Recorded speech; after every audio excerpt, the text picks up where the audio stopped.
Алматы облысы Ақсу ауданы Кенжіра ауылы. Кенжіра орта мектебінің мектепке дейінгі шағын орталығы мен коммуналдық мемлекеттік мекемесінің география пәнінің мұғалімі Айтқалиұлы Ербол. 6 сынып жаратылыстану бөлімі экология және тұрақты даму. Сабақтың тақырыбы экожүйелер.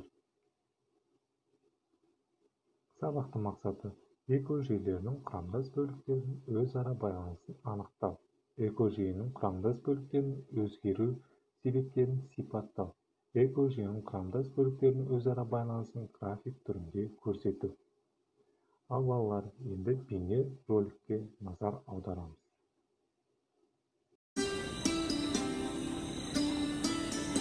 Тіршілік бар жерде экожүйе де бар. Экожүйе дегеніміз қоршаған ортасымен өзара әрекеттесетін тірі ағзалар бірлестігі.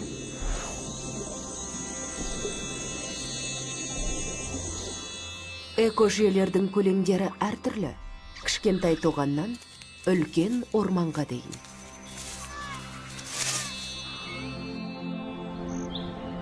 Әлемді кең масштабта өсімдіктер мен климат арқылы сипатталатын ірі экожүйелер биомдарға бөліп қарастыруға болады.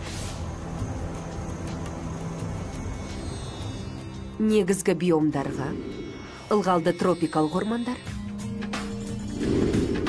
саванна, шөл, тундра,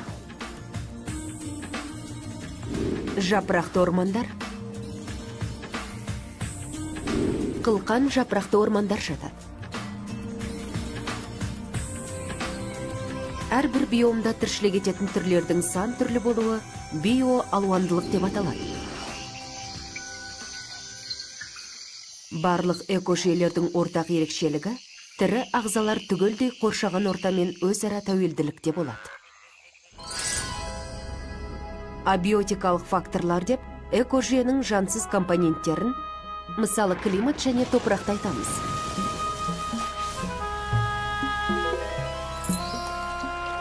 Биотикалық факторлар деп керісінше жанды компоненттерді атаймыз, және олар экожүйедегі барлық тірі ағзаларды қамтиды. Экожүйенің абиотикалық және биотикалық факторлары өзара тұрақты әрекеттеседі. Жауын-шашын өсімдік жамылғысының өсуіне ықпал етеді. Өсімдіктер күн сәулесін жұтады және жауын-шашынға әсер ете алады. Шөп қоректілер өсімдіктермен қоректенеді. Жыртқыштар басқа жануарларды қорек етеді. Саңырауқұлақтар секілді редуценттер қоректік заттарды топыраққа қайта өңдейді. Белгілі бір экожүйедегі ағзаның рөлі және оның тұтынатын азығы экологиялық қуыс деп аталады. Мәселен, мына ламинария экожүйесінде теңіз алабұғасы мен періште балық әртүрлі экологиялық қуысқа ие. Теңіз алабұғасы ламинариямен қоректенсе, періште балық ай балықтағы паразиттерді азық етеді. Осылайша олар ресурс үшін өзара таласпайды. Орнықты экожүйеде барлығы тұрақты негізде қатар өмір сүреді. Әрбір экологиялық қуыс өз қоршаған ортасы мен өзге ағзалар тобы арқылы толтырылып, бақылауда болады. Бұл жердегі тіршіліктің мінсіз тепе-теңдігін сақтайды. Экожүйе дегеніміз ағзалардың өмір сүру табиғаттың өлі бөліктерімен қарым-қатынасы жасайтын жанды және жансыз бөліктердің арасындағы заттардың айналымы. Бұл терминді 1935 жылы Тенсли ұсынды. Табиғаттағы зат алмасу процесіне байланысты биоценоздағы организмдер 3 топқа бөлінеді. Продуценттер, өндірушілер, консументтер, тұтынушылар, редуценттер, ыдыратушылар. Мына суретке назар аударсаңдар, продуценттер дегеніміз ол бізді қоршаған табиғат, орман, ағаштар, бақшадағы өсімдіктер. Ал консументтер ол жан-жануарлар. Жануарлардың өзі де консументтің өзі екі түрге бөлінеді. Бірінші реттік консумент және екінші реттік консумент. Бірінші реттік консументке өсімдік жегіш, марал, қоян, бұғы, сиыр сияқты жануарларды жатқызамыз. Ал екінші реттік консументте жыртқыштар. Себебі жыртқыштар шөпті жемегендіктен олар басқа жануарларды жеу арқылы осы күннің энергиясын алады. Ал риноцентнерлер дегеніміз бактериялар мен самырықлақтар. Риноцентнерлер кез келген жануар өлсін, не болмаса ағаштың өлгеннен кейін оларды шірітуге өте көп пайдасын тигізеді. Биоценоздағы организмдер арасындағы байланыс. Бұл жерде көріп тұрғандағы затты алмасу жүріп жатыр.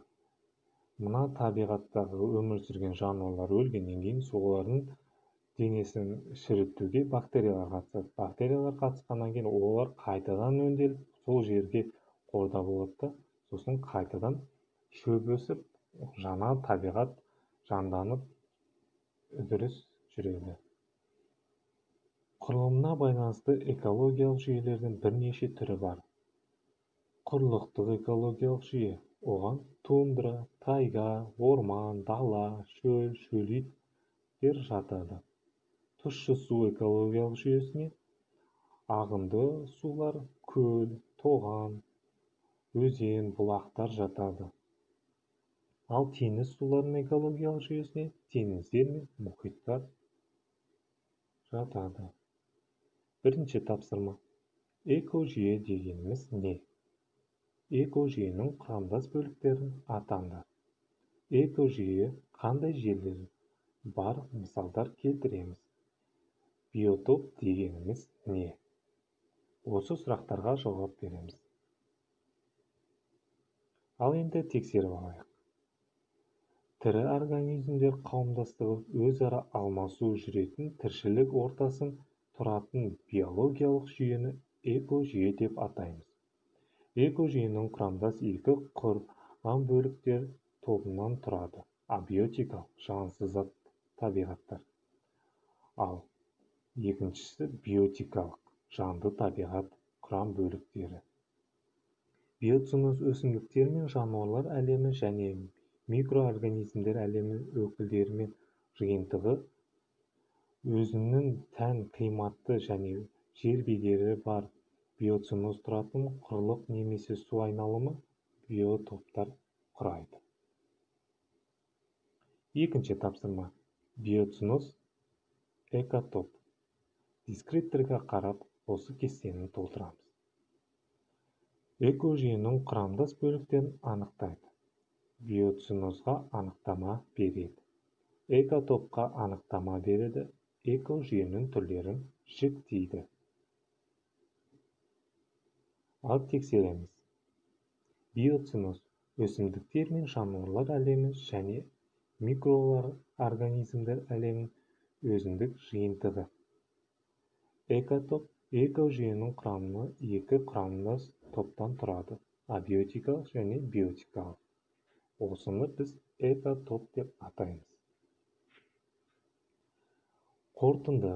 Балалар, енді бүгінгі сабақта не білгенімізді біліп алайық. Экожүйе дегеніміз не екенін білдік. Экожүйенің құрамдас бөліктері биотикалық және абиотикалық болып бөлінетіндігін білдік. Экожүйе терминін алғаш Хенсли 1935 жылы ұсынғанын білдік. Ал енді үйге тапсырма. Экожүйе өзгеруі мүмкін бе? Қалай ойлайсың? Бір ортаның экожүйесін өзгерту мүмкін бе? Кей жерлерде өсімдіктер мен жануарлар көп, ал кей жерлерде мүлде аз болуы мүмкін бе?